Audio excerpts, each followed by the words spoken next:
Welcome, folks. Today I'm going to explain how I use rotational grazing to reduce my hay costs throughout the year and maximize the amount of green grass that I'm able to grow. As you can see behind me, I have a chart. We have grass growth represented by the green line here. We've got the stocking rate, which essentially is how many animals do you have on that farm. And then we also have the seasons throughout the year.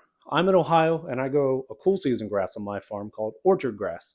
And it does not grow during the winter, obviously, in Ohio, but during the spring is when it hits its peak growth. And then the summer, being a cool season grass, it doesn't like the heat as much, so it dips down production in the summer. And then, as you can see, the grass growth will pick back up in the fall. And one of the mistakes that I see folks around here doing, in my opinion, it's a mistake. Farming is like an art. Some folks are going to disagree with me and think that I'm crazy for doing this. But the mistake in my eyes that I see folks doing is they stock to the rate in the spring. Now, yes, that'll keep the grass ate down in the spring, but then the rest of the year, if you ever go through and you see a farm field that's got a bunch of weeds growing through it, some thorns, thistle, things like that, that the cows aren't eating, and the grass is about this tall, it's usually because they have it stocked too highly in the they're stocking to that spring rate and they've stocked too highly for throughout the rest of the year. Now, if you lower that down to where I do on my farm, you're able to grow more grass than you can consume in the spring, and honestly, probably more than you can consume in the fall, which is a good thing. I'm here to tell you that long grass in a cow field is a good thing. Not You don't want short grass in a cow field. If you have short grass in a cow field, that means you're going to be feeding hay at some point throughout the year. And my goals, one, I didn't have the equipment to do hay, and two, I wanted to reduce my cost as much as possible. Looking at this from a business perspective, I wanted to reduce my cost on those animals. The cows do not ask you to feed them hay. Cows will eat hay, but they would actually prefer to eat grass if it's available. If you want to test this theory, go through a cow field that you know is feeding hay and check and see if there's any grass available on the ground. If they're feeding hay, the grass in the wintertime is going to be about this tall because the cows would prefer to eat the grass first. They'll eat the grass off first and then they'll go to the hay. And then any bit of grass that regrows, they're going to eat that first because that's what the cows would prefer. So if I can give my animals what they would prefer to eat and I can reduce my cost, how is that not a win-win situation? So this is why you need to understand what your stocking rate is and always go comfortably below that. Around here, the conventional wisdom has always been 1 cow per acre because I'm in a very high rainfall area. We get about 38 to about 45 inches of rain per year. And that is enough to sustain 1 cow per acre in most circumstances until you get to late fall and into winter. Well, I started learning last year about Greg Judy and how he is able to use this method to store that grass and graze that during the downtimes, especially during the wintertime. That's what really appealed to me. I had never had cows all winter long. I had always done what is called buying feeders. I would get some steers that needed some finishing to fatten up during the summertime. I would put them out on my grass, usually about mid-April to mid-May, and let those animals clean up my fields. And then in turn, at the end of the summer, I would take them in and have them processed, and I would be able to provide some meat for my family, and I'd also be able to have some meat to sell.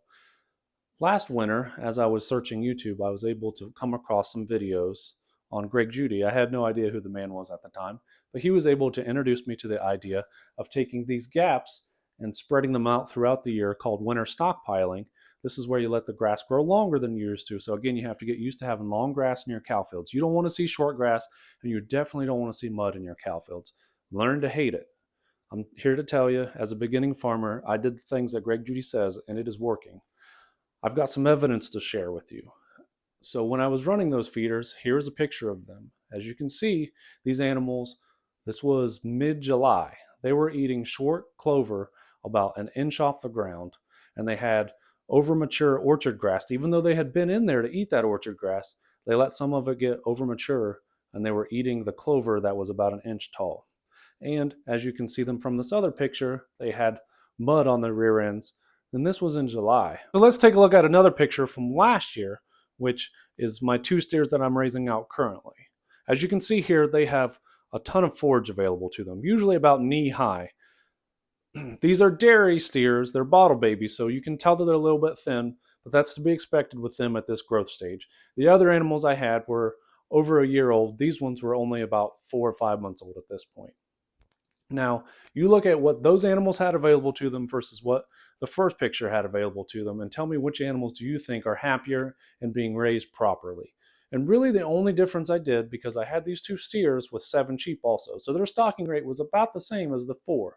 The biggest difference that I did was I rotationally grazed them, but I knew my stocking rate and I didn't want to go over that. I wanted to stay comfortably lower than my stocking rate and rotationally graze them to help build up some soil. And here's a picture of the drought monitor at that point. As you can tell, in my area of Ohio by the red dot, we were in a pretty moderate drought, and we were growing more grass than I'd ever grown before. Another thing that this helped me with was containment of my animals. Before, when I was not rotationally grazing my animals, my steers kept getting out and I could not figure out what to do with them. I had a pretty decent fence. It wasn't impenetrable, but I'm here to tell you, if you have livestock, you're going to go broke if you try to build a fence that livestock can't get out of. You need to build something that is solid and makes them think it would be a lot of work to get out. But if you try to build one that a cow can never get through, you're going to go broke before you get there. So anyway, my cows had pushed through the fence a couple different times, and it was a real headache because then they're out in the road and you're trying to get them back into where they belong, making sure nobody gets hurt, and you need help herding them back in. It's just not a fun time. And if you're rotationally grazing them and giving them what they want, which is that fresh green grass that they can see on the outside of the fence, they're going to eat what's in front of them. They're going to take the path of least resistance. I believe cattle are much like water. If you give them the path of least resistance, that's the way cattle are going to go.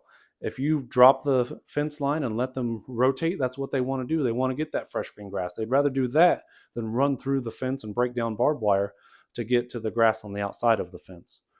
A lot of people don't think about this when they're first getting into livestock. Newcomers to livestock often overlook is the ability to handle their animals. If your animals get out and you can't get them back in a fence, if your animals need care and you can't get close enough to help them, or if you're trying to load up your animals and you can't get them in, these are all things that new farmers deal with, or new homesteaders that haven't had a ton of livestock before. So these are things that you need to think about, and one way to help you with that is rotationally grazing your cattle. So if you're able to have that daily, or I do every 3 day interaction where I go out there with them and I move that fence and I bring them something they want, which is that fresh grass, that makes them trust you and follow you when you need them to go somewhere. This can help you in the long. Okay, so remember, reduce your stocking rate, build that extra grass, rotate your animals through there, keep building the grass, focus on the grass first, making sure you've got plenty of it and you're keeping it in a good state. And then the next thing you know, you won't be feeding hay. You'll reduce your cost that way. You also keep your animals healthier and happier because they're eating that grass all year round.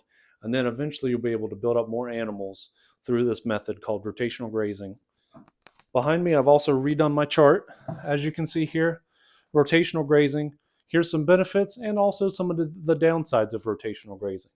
The benefits of it, you're going to grow more grass. Now, I know I just said to reduce your stocking rate, but the reason you want to do this is you want to be below that area so you can grow that extra grass at first until you get more grass growing, and then eventually you're going to outgrow your neighbors. When they eat all their grass off, you're going to have some left. It's also going to reduce your cost because you're not going to need to feed hay. You're not going to have the equipment to use to run to cut the hay and to bale the hay and move the hay. You also have friendlier animals. Those animals are going to get used to you and used to you taking care of them and giving them something they want. So they're going to be nice to you. And then if you need to take care of them or if you need to load them, they're going to follow you and they're going to respect you. And the final thing, it's going to make your animals healthier. You're not going to need to use things like dewormer or antibiotics to keep your animals alive because they're in their natural, healthy environment. Some of the downsides, it does take some time, but I'm here to tell you that if you can't set aside enough time to move your animals once a week, which is on the high side, let's say that takes you an hour, then you probably don't have the time to commit to raising animals to begin with. It's minimal time spent to gain back a ton of cost and a ton of time in the future spent not taking hay out to them and the cost of buying that hay. Also, you do have to lower your stocking rate at first. Just to try this, you need to make sure you have a plenty low stocking rate and then adjust it as you go forward. That would be my advice to any farmer, though, is when you're first starting, don't take as many animals as you think you possibly can.